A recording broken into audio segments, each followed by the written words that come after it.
Lebanon is at war. This time, a unit of U.S. Marines is caught in the crossfire.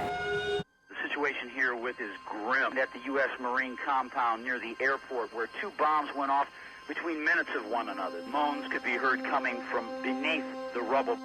I know there are no words that can express our sorrow and grief over the loss of those splendid young men in Beirut. Evil won that day. October 23rd, 1983. Evil won. This past Sunday, at 22 minutes after 6 Beirut time, with dawn just breaking, a truck, looking like a lot of other vehicles in the city, approached the airport on a busy main road. At the wheel was a young man on a suicide mission. The truck carried some 2,000 pounds of explosives. All you can hear is stuff hitting the ground like it was carpet. But actually, they were bodies of the Marines who were still in a sleeping bag. When I dreamt of Beirut, I would see dead bodies, body parts littered and strewn all over the place. We were just naive to what they could do.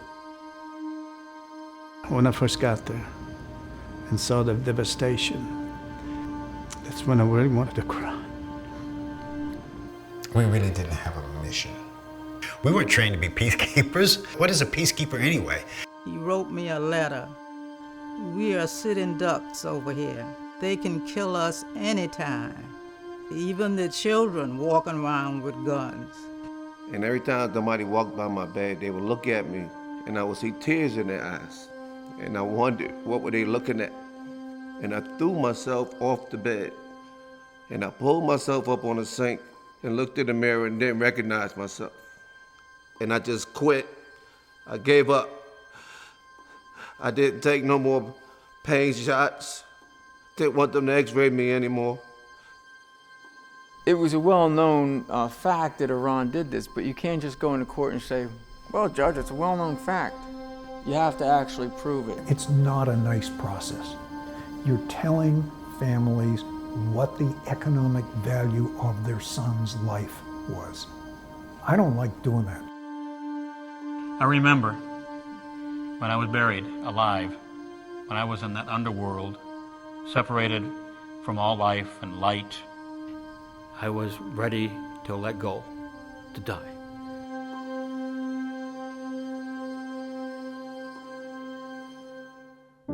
Hi, my name is Robert Mack, and I'm the director-producer of the documentary The Forgotten Peacekeepers. This tells the story of 241 Americans, mostly Marines, who were sent into the civil war in Lebanon in an impossible mission of peace. Here they stood between warring militias, the PLO, Israel's invasion, and deep sectarian divisions within Lebanon itself. Then at 6:22 a.m. on October the 23rd, 1983, a suicide bomber drove his truck into their barracks, killing 241 peacekeepers, wiping out the entire battalion headquarters. Families changed forever. It's a brief moment in history that can easily be forgotten, but the first duty of a Beirut veteran is to remember. And this documentary honors the sacrifice of the fallen and their families. And on their behalf, it poses some questions. Why has peace been so elusive in the promised lands of the Middle East? This film is a great way to be able to tell the story to the sons and daughters of the Marines who died in Beirut, as well as the families of the Marines who were in Beirut. We need $325,000 to finish this film. Please don't let their memories be forgotten. One of the places I visited that most affected me was in the Shuf Mountains in Lebanon, where 241 cedar trees, one for each of the fallen of Beirut, overlook the promised land where Jesus once walked. Up there, all the gods, however we name them, peacefully coexist. But the day we filmed there, down in the valley below, Hezbollah and the IDF were trading artillery rounds across the border. 40 plus years later, This sacred land is still bleeding, and women and children are paying the heaviest price. This movie needs to happen. People can't forget what happened in Beirut, because if we forget what happened in Beirut, then all of a sudden, politicians that send people into war zones don't have to have a conscience for the outcome associated with what they've done. And we have a world-class score played by the President's own orchestra, all Marines, who get to play the soundtrack to their own tragedy.